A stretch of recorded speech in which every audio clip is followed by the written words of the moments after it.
캐나다에 유통되는 김치 제품 중 하나에 대장균 오염 가능성이 제기되었습니다. 이에 따라 캐나다 식품안전부에서 회수 조치에 들어갔습니다. 해당 김치는 티브라더스 푸드 앤 트레이딩에서 나온 한국 브랜드의 오리지널 김치입니다. 본 제품은 BC주를 비롯해 알버타, 사스케추안, 매니토바 등에서도 판매된 것으로 알려졌습니다. 이번 회수 조치는 캐나다 식품안전부가 식품을 매개로 한 질병을 조사하던 중 발견된 것으로 해당 김치와 관련된 질병이 이미 보고된 것으로 알려졌습니다. 대장균에 오염된 식품은 상한 것처럼 보이거나 냄새가 나지 않지만 섭취할 경우 메스꺼움, 구토, 경미한 복부 경련, 묽은 설사 및 피가 섞인 설사 등의 증상을 보일 수 있습니다. 증상이 심각한 경우엔 발작이나 뇌졸중을 겪을 수 있고 수혈 및 신장 투석이 필요하거나 신장 손상 유발 및 사망에 이르게 하는 경우도 있는 것으로 알려졌습니다. 회수 통지가 내려진 제품은 반드시 폐기하거나 구입한 상점으로 반품해야 하며 해당 제품을 먹고 이상이 있다고 생각되면 반드시 의사의 조언을 구해야 합니다. 김치를 자주 사드셨던 분들은 갖고 있는 김치가 회수 조치가 내려진 제품인지 꼭 주의해서 확인해 보시길 바랍니다. 밴쿠버 여성이 스카이트레인역 근처에서 또 다른 무작위 공격을 당했습니다. 지난 2월 1일 마린 드라이브 스테이션역 근처에서 젊은 여성이 주먹으로 얼굴을 가격당했다고 경찰이 밝혔습니다. 그녀는 낯선 사람의 담배 요구에 거절을 하자 주먹으로 맞은 것으로 밝혀졌습니다. 23살의 피해자는 비흡연자였습니다. 밴쿠버 경찰 스티브 에디슨 경사는 그녀는 얼굴을 여러 번 가격당했고 이로 인해 큰 부상을 입었다고 밝혔습니다. 용의자는 38세의 사만다 에스텔토에도로 즉시 출동한 밴쿠버 경찰에 의해 체포되었으며 폭행 혐의로 기소되었습니다. 밴쿠버 경찰 당국은 이번 공격을 무작위적이고 이유 없는 폭행 사건이라고 설명했는데 이는 이제 밴쿠버에서 전혀 드문 일이 아니게 되었습니다.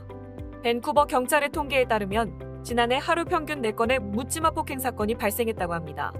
최근 2가지 사건을 보면 새해 전날 낮에 조지아 호텔 앞을 지나던 여성 한 명이 반대편에서 걷고 있던 남성에게 폭행을 당했고 지난달엔 밴쿠버 다운타운에 있는 티몰튼에서 한 남성이 칼에 찔리는 사건이 있었습니다. 캐나다는 작년 11월 BC주에 발생했던 홍수 이후 브리티시 컬럼비아 주민들이 미국 국경으로 건너가 식료품을 살 수 있도록 해준 코로나19 출입국 요건에 대한 임시 면제를 1월 31일 밤 9시부터 종료했습니다. 앞으로 식료품과 필요한 물품들을 픽업하기 위해 육로로 미국을 가려는 BC주 거주자들은 기존에 있던 검역 규칙을 준수해야 합니다. 미국 출입국 요건 임시 면제는 지난 2021년 11월 21일 처음 시행되었는데요. 홍수와 산사태로 인한 피해를 입은 BC주 주민들이 식료품과 자동차 연료 등의 공급에 어려움을 겪고 있었기 때문입니다. 당시 연방정부는 홍수 피해 지역에 거주하는 브리티시 컬럼비아 주민들이 24시간을 초과하지 않는 범위 내에서 PCR 테스트를 받지 않고 미국 국경을 넘는 것을 허가했습니다.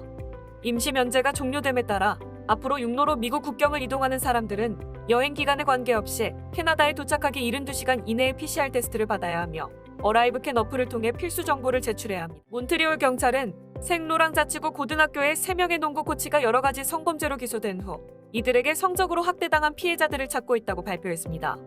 에콜생 로랑의 교사 3명은 몬트리올 법원에서 판사 앞에 모습을 드러냈습니다.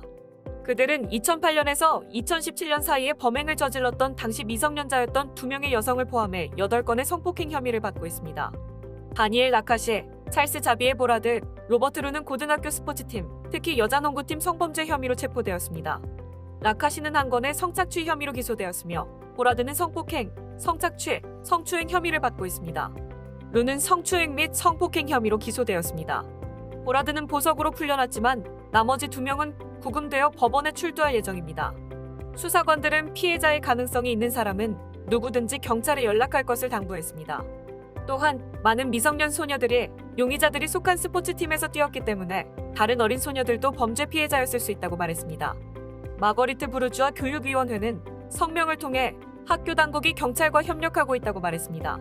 피해 학생들의 부모와 교육위원회 직원들은 필요에 따라 동행하고 필요한 정보들을 지원하기로 약속했습니다. 네덜란드의 연구원들은 면역체계의 강도를 더욱 빠르게 감소시키고 조기에 치료하지 않으면 건강에 더 해로운 결과를 초래할 수 있는 변종 HIV를 발견했다고 밝혔습니다.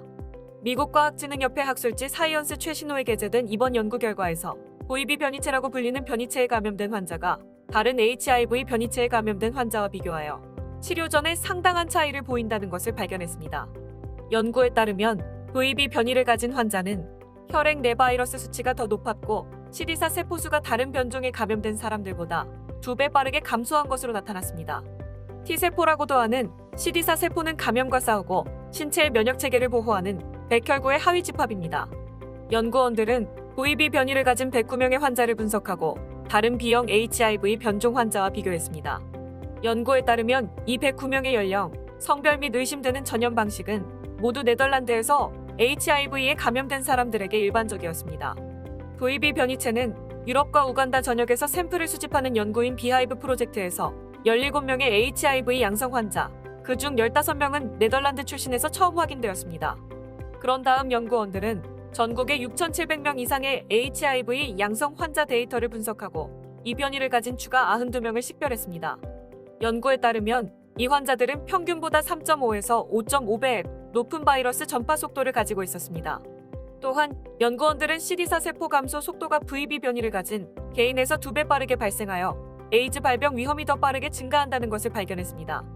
연구원들은 VB 변이체를 가진 개인이 다른 사람에게 바이러스를 전염시킬 위험이 증가한 것으로 나타났습니다.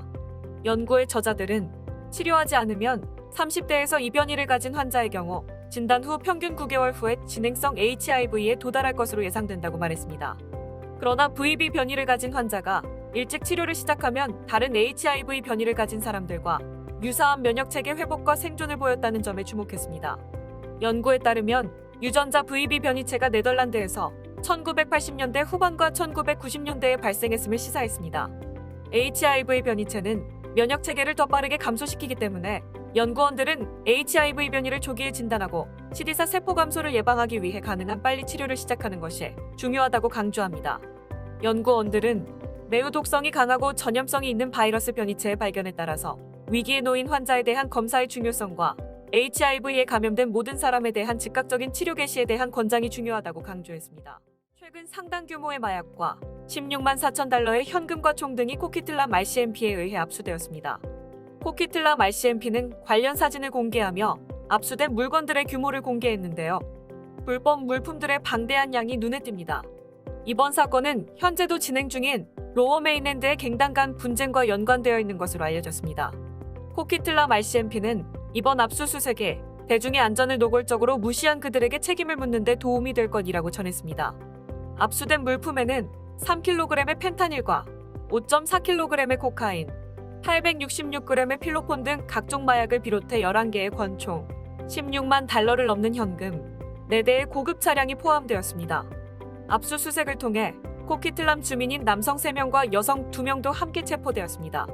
이들은 모두 20대 중반의 나이로 작년 12월 초에 체포된 이후 기소가 승인되기 전까지 석방된 상태였습니다.